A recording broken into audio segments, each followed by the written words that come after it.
Hello, everyone. This is Gloria with just Gloria JTV Africa. How are you doing? Good afternoon, good evening, good morning, wherever you're viewing us from. So, this is our first live concerning relationships. And what I did is I wanted to find out from viewers what they wanted to talk about. And so I got some responses. And let me see if I can find the little paper. Okay. So, but before I get started, I just want to say welcome. Welcome to my subscribers. Welcome back. And if you're new to my channel, welcome as well. And if you like what we do here, consider subscribing and hitting the notification bell. Okay? So let's get right into it. First of all, um, wanting to see if you were seeing some of the notices that I sent out. One of the things I sent was I wanted to find out what the name of our group should be called. I know the channel is just Gloria JTV Africa, but our family group that we were talking about, I sent out some information. And one of the things that I said, well, actually, there were three different choices. One would be called Glow Glow Fam, that's GLO, and then FAM. The second choice would have been GJ's Family, and the third choice would have been G Family, like the letter G for Gloria, G Family.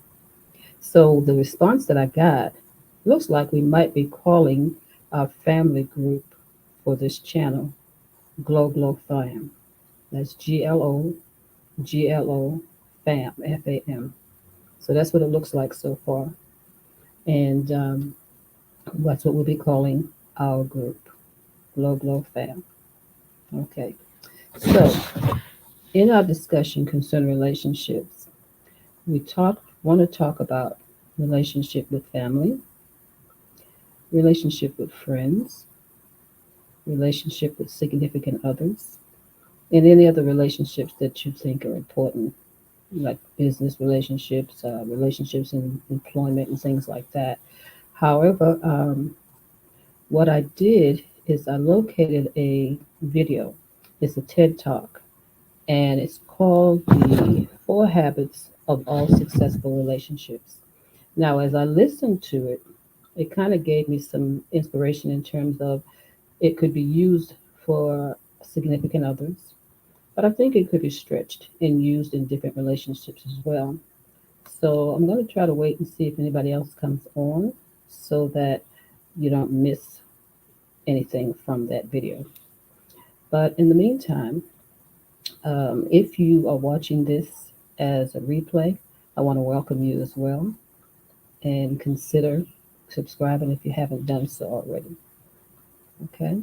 So I'm just going to wait a few minutes. And I'm kind of excited because this is something I'm thinking I'm going to be doing every Thursday at 6 o'clock Eastern Standard Time. And if this is something that you're interested in, make sure that you give me a thumbs up on this, and I'll know that this is what you want me to continue to do. Okay? So I'll just wait a few more minutes and see if anybody else comes in.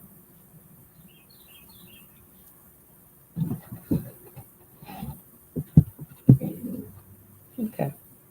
So I'm going to go ahead and play this. It's about 15 minutes long, so I hope you'll be patient. But pay attention to some of the things it talks about concerning relationship and see if it's something that you would agree with, or if there's any factors or any things involved that you would agree with. Okay. And if you don't hear, let me know if you don't hear it very loud because I'm going to be broadcasting it from another device. So if you don't hear it very clearly, let me know. Okay, in the comments. Here we go.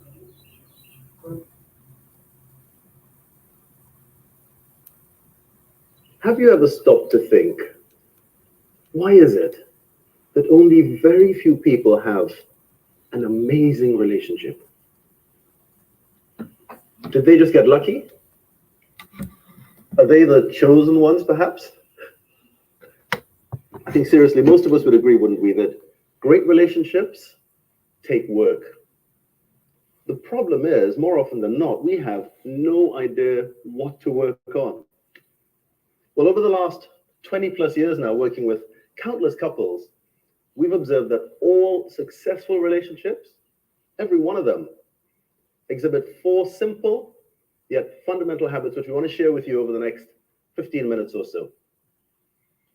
The great news is that these are habits that we can all learn and develop. And when we do, we significantly increase our chances of having one of those amazing relationships. If we don't, chances are you probably never will. Every failing relationship we've ever seen has lacked one or more of these habits. As we were reminded just recently over Sunday lunch. And what a Sunday lunch that was. Okay, so I'm not seeing whether or not you hear this, and I want to make sure that you do. So let me just check something, okay?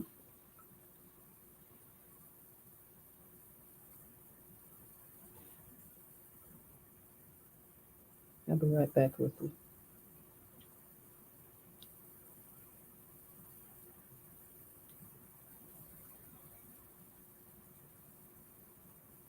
I'm going to check it from my phone because I want to make sure that you're hearing me, because I didn't get a response from anybody to let me know whether they heard it or not. So let's see.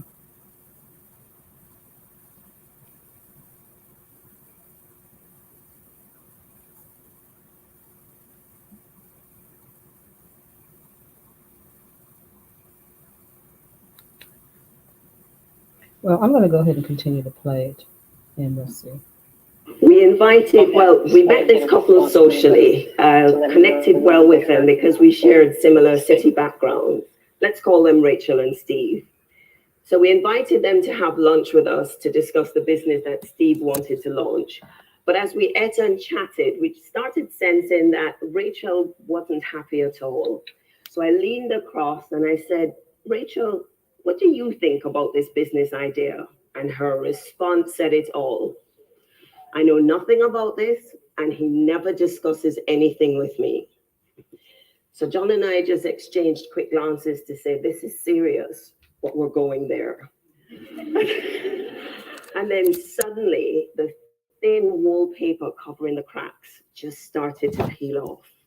And out tumbled the frustration and the disappointment and the anger and the fact that Steve was working away from home more and more. And when he did come home on the weekends, he would sleep downstairs in the living room sofa. And then Steve dropped the bomb. You know that if it wasn't for those 2 boys, I'd have left you a long time ago. Now, we do spicy food, but, but that was a bit more spice than we were planning for Sunday lunch. Precisely. Now, we'll come back to Rachel and Steve's story, but I guess you already know their story is by no means unique. Let me share some stats with you.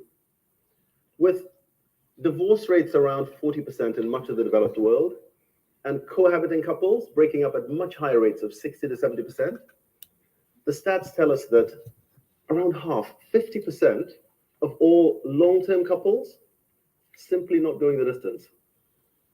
Now, what that tells us, and don't look around now, but either you or the person sitting right next to you is a Rachel or a Steve. Okay, so just hearing that so far, what are you thinking? What are your thoughts? Do you agree with anything that they've said so far? Do you feel like you possess the habits or the skills to keep your relationship healthy? Yeah, just something to think about. So let me just go ahead and continue. It is. That's the reality. Mental health. Now, this emotional trauma is also spilling over and impacting our mental health. In their 2016 report, the Mental Health Foundation issued the stark warning that the absence of quality relationships is, get this, it's killing us faster than obesity and lack of exercise. And all of this is having an impact on the next generation as well. Research out of the Marriage Foundation has shown that the single biggest predictor of teenage mental health is, guess what? Family breakdown. Their research goes on to show that where couples separate, the children are 10 to 15% more likely to have mental health problems than where the couple stays together. These are big numbers. Now, all of this goes to explain why the epicenter of mental health today is currently in our 16 to 24-year-olds. That's where it is. And of course, none of this is without cost. Family breakdown in the UK is costing us, UK taxpayers, a whopping £51 billion a year. It's a huge number. It's almost half what it costs to run the entire National Health Service. Relationship breakdown is a huge, huge problem. It is. And to solve a problem of this scale, borrowing a phrase from medical science, what we need are better fences at the top of the cliffs rather than just more ambulances at the bottom. And in relationship land, these 4 habits are strong fences. You see, all relationships go over a similar set of hurdles triggered by life events. It could be setting up house together, or having that first baby, or in a work context, being promoted to positions that involve or demand more time away from home. And so these hurdles show up as unmet expectations, poor conflict resolution styles, trust and respect issues, and poor communication. Okay, so what I'm looking at and what I'm hearing is that they're getting ready to talk about information that can be very helpful in terms of having a healthy relationship. So I'm going to continue to play this, and I hope you'll pay attention to the habits that they're going to discuss. What they're going to talk about are the 4 habits of all successful relationships. Okay. Outside of abusive relationships, success comes from being equipped to get over these hurdles smoothly, because stumbling at hurdle after hurdle just leads to frustration. And when people feel frustrated and stuck with no way forward, they end up going their separate ways. Our experience over the last 20 years confirms that mastering these 4 habits gets you over the hurdle. It's not about being perfect.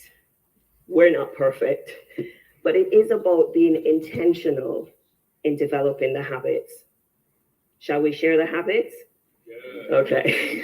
Absolutely. So the first of the habits then, be curious, not critical, helps you get over the hurdle of frustration that comes from unmet expectations.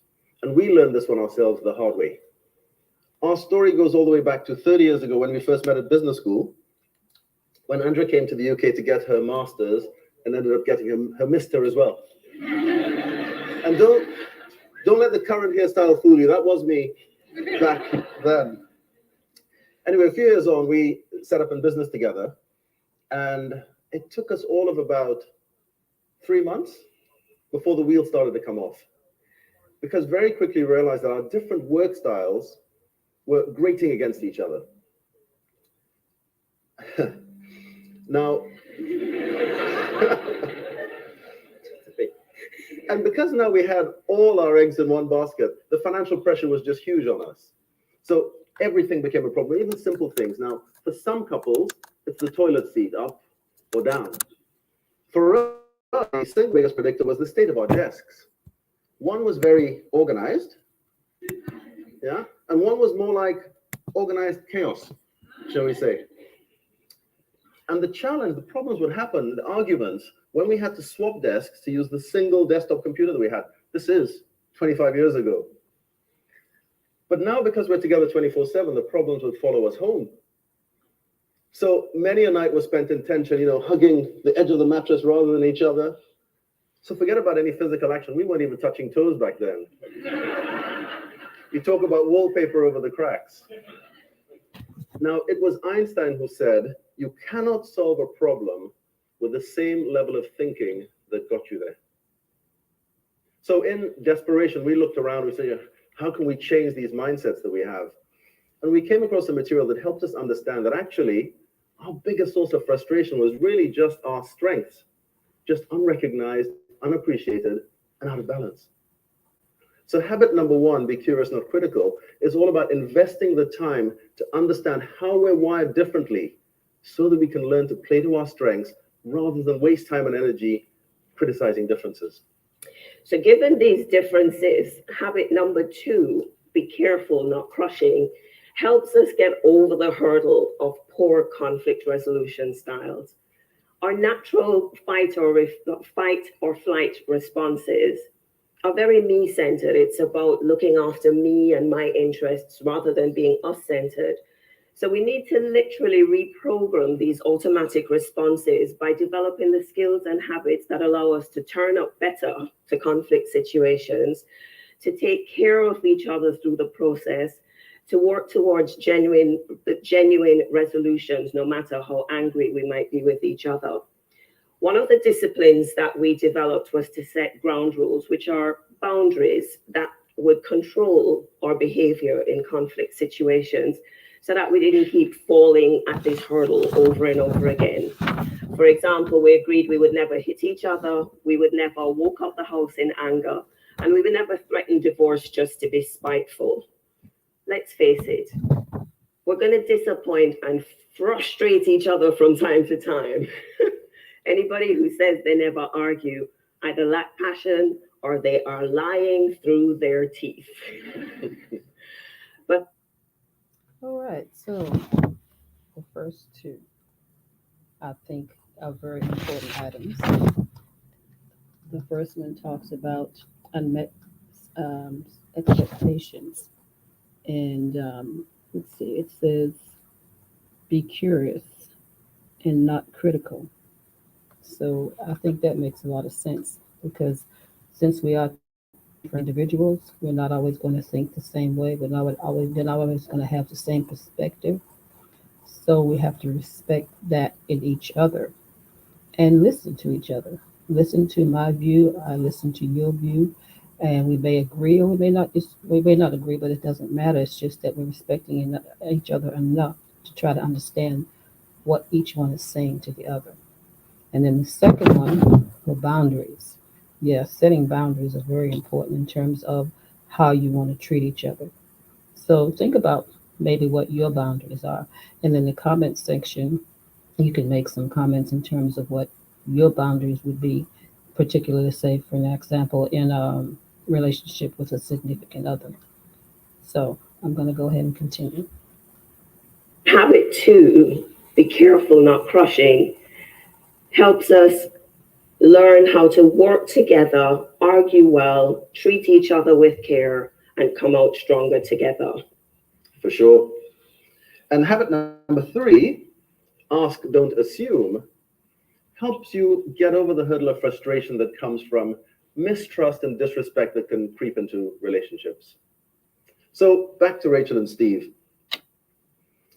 It turns out their single biggest challenge was different perceptions of respect in their relationship.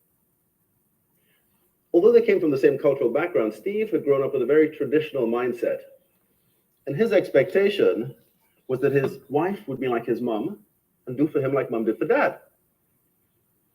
In fact, more than that, he expected that Rachel would become best friends with his mom and learn how to be his ideal wife that way. Rachel, on the other hand, she's thinking, on what planet? Because in her mind, they were never going to have a relationship that looked anything remotely like Steve's mom and dad's.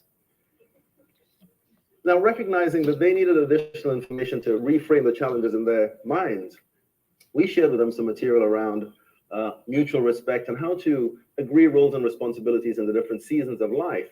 And we were blown away when, literally before the week was out, Steve sent me a text to say, thank you so much. This has really helped us unblock some challenges and have our real proper conversation in years. So habit number three really is about getting good at having those courageous conversations that see us asking and discussing rather than assuming and stereotyping.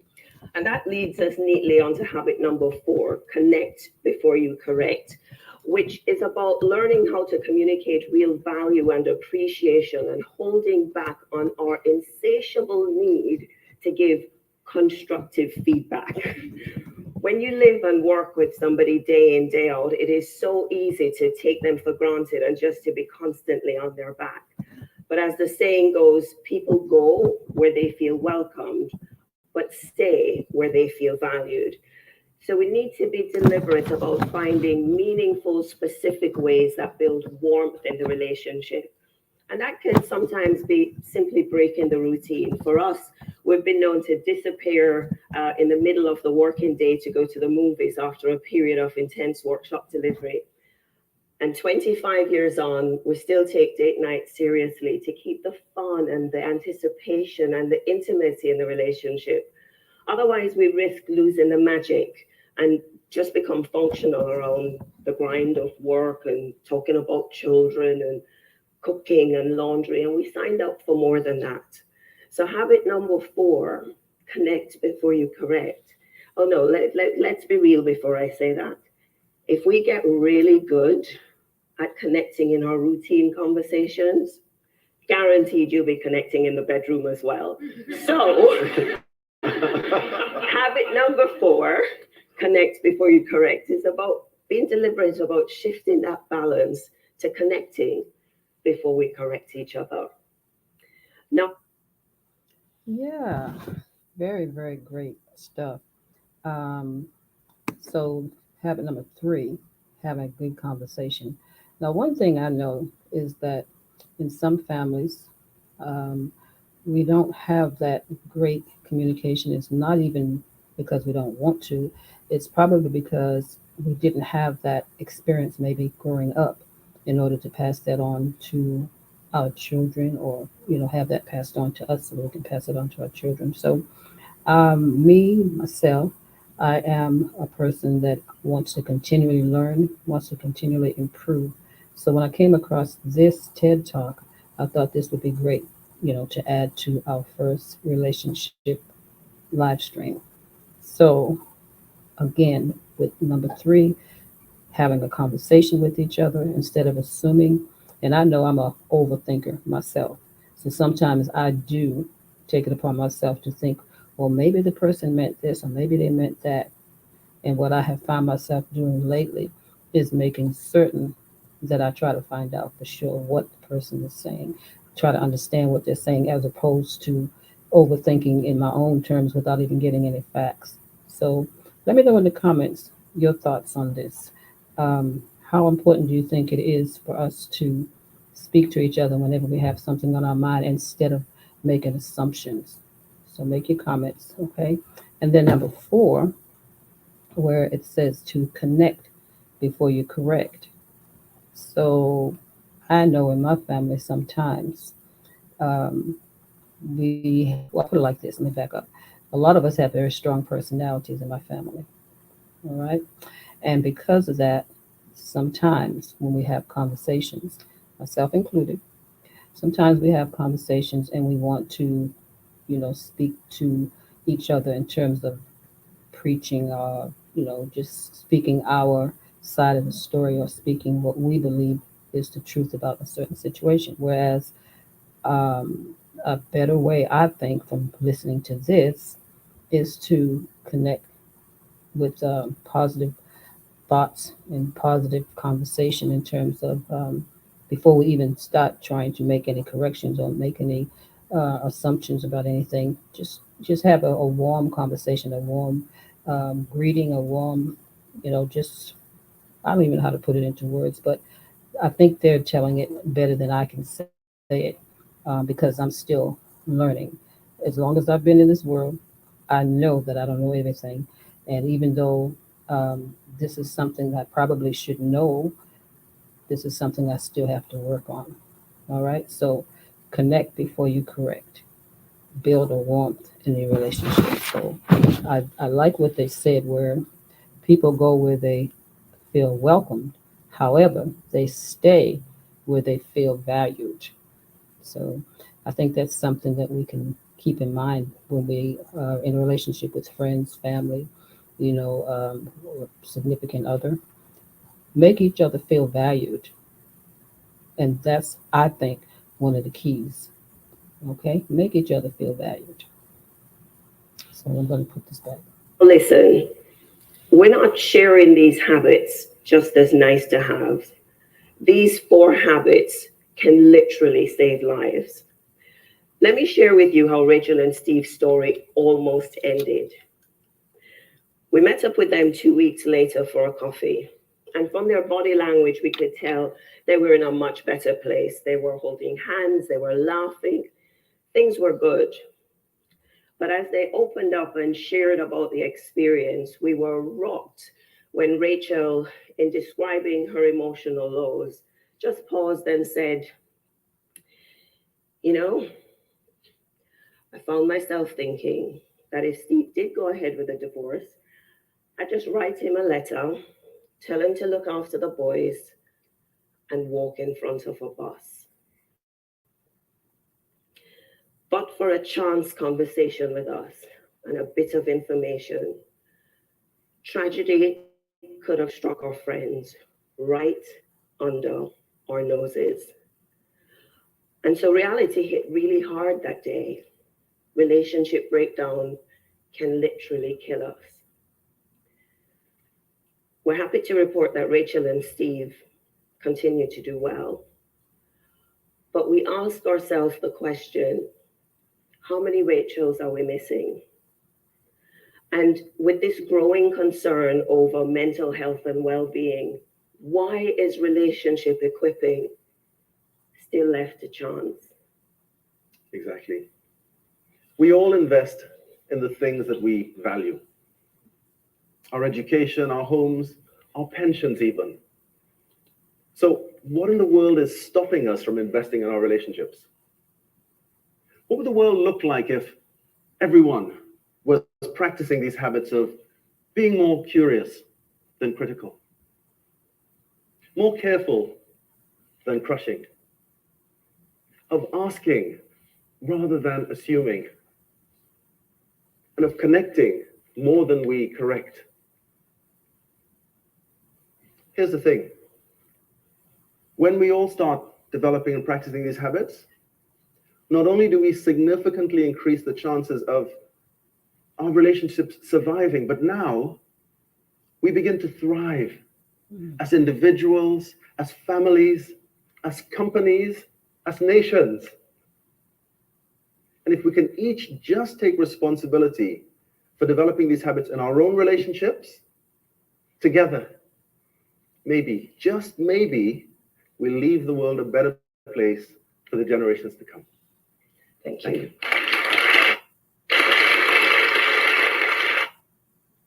So I hope you enjoyed that. I hope you'll listen to it again because I believe that it will have a great impact on each one of us, especially if we're really trying to work on building relationships. Again, we were talking about relationship with families, with friends, significant others, probably business relationships, any type of relationship that you'll be involved in. We do need those skills. And sometimes there are families that definitely have those skills that they teach their children interwoven in their upbringing. But then there are other families that may have missed that or may not be as comfortable with it for different reasons, for various reasons. But my thing is this, we can always grow, we can always learn, we can always improve. And that's my whole purpose of wanting to do the Thursdays at 6 p.m. with relationships. So I hope next time that we come on will be next Thursday, by God's grace. Next Thursday will be the 23rd, I believe, and 6 o'clock Atlanta time, and 11 o'clock in West Africa, because I know a lot of my viewers are in West Africa, and some are in London. There are a lot of places that people are viewing us from.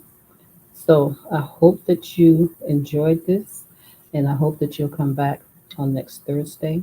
And go ahead and look through the channel and see what else we do. Okay? So have a wonderful day. Thank you for stopping by. God bless you, and I'll see you in my next video next Thursday. And also look through the channel. Like I said, I'll have other videos coming up concerning other things like music and culture and lifestyle, things like that. But I think this is going to be something that would be a great addition to Just Gloria J TV Africa. And don't forget, our family is called Glow Glow Fam, All right. So talk to you later. God bless you. Love y'all. Bye bye.